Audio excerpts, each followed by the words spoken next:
ଆମ ମୁଣ୍ଡ ଉପରେ ଯିବ ହଁ ଗୋବାଧା ଆମ ମୁଣ୍ଡ ଉପରେ ଯିବ ତୁଳସୀ କାହିଁକିନା ଗୁହାଳ ପାଖ ଚାଲିବା ଘରେ ଆମେ ରହୁଥିଲେ ଆମର ତ ଏ ଘରେ କାହା ସାଙ୍ଗରେ ବି କିଛି ସମ୍ପର୍କ ନଥିଲା ଆମ ଗାଡ଼ିରେ ନିଆଁ ଲାଗିବାରୁ ଯାଇ ଗୁହାଳେ ନିଆଁ ଲାଗିଲା ଆଉ ଯୋଉଥିପାଇଁ କି ଗୁହାଳେ ବନ୍ଧାଇଥିବା ଗାଈ ବାଛୁରୀ 2 ଜଣ ଯାକ ପୋଡ଼ି ମରିଗଲେ ଏଥିରେ ଆଉ କାହାର କିଛି ଦୋଷ ନାହିଁ ସବୁ ଦୋଷ ଆମର ବାପା ଆମେ କରୁଛୁ ତେଣୁ ପ୍ରାୟଶ୍ଚିତ ବି ଆମେ କରିବୁ ସବୁ ଜାଣିଛି ନା କରୁ ପ୍ରାଶ୍ଚିତ ନଈ ସମୁଦ୍ର ଟେଇକି ଆସିଛି ନା ଧର୍ମ କରିବାକୁ କରୁ ଆମର କିଛି ଆପତ୍ତି ନାହିଁ ମୁଁ ଖାଲି ଟିକେ ଗାଁ ବାଲାଙ୍କୁ ଜଣେଇ ଦେବି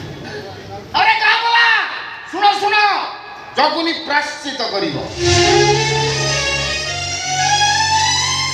ଗୋବଧର ପ୍ରାଶ୍ଚିତ ପାଇଁ ପ୍ରତିକାର କଣ ଜାଣିଛ ଯାହା ହଉ ପଛେ ନନା ଆମେ କରିବୁ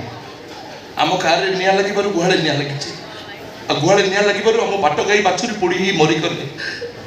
ଗୋବଧର ପ୍ରାୟଶ୍ଚିତ ଆମେ କରିବୁ ନନା ଅନେକ ନୀତି ନିୟମ ପାଳନ କରିବାକୁ ପଡ଼ିବ ଗୁହାଳେ ଗାଈଖୁଣ୍ଡ ପାଖରେ 21 ଦିନ ପର୍ଯ୍ୟନ୍ତ ଶୋଇବାକୁ ହବ ଦିନକୁ ଥରୁଟିଏ ଅଣବଘରା ଅଣହଳଦିଆ ଅଲଣା ଖାଇବାକୁ ହବ ବେକରେ ପାଳ ଦଉଡ଼ି ପକେଇ ଦାନ୍ତରେ ତୀରଣ କାମୁଡ଼ି ଦୁଆରେ ଦୁଆରେ ବୁଲି ଭିକ ମାଗିବାକୁ ହବ କିନ୍ତୁ ସେହି ସମୟରେ କାହା ସାଙ୍ଗରେ କଥା ହେବନି କି କାହାକୁ ଛୁଇଁ ପାଣି ଗ୍ଲାସଟେ ବି ପିଇବନି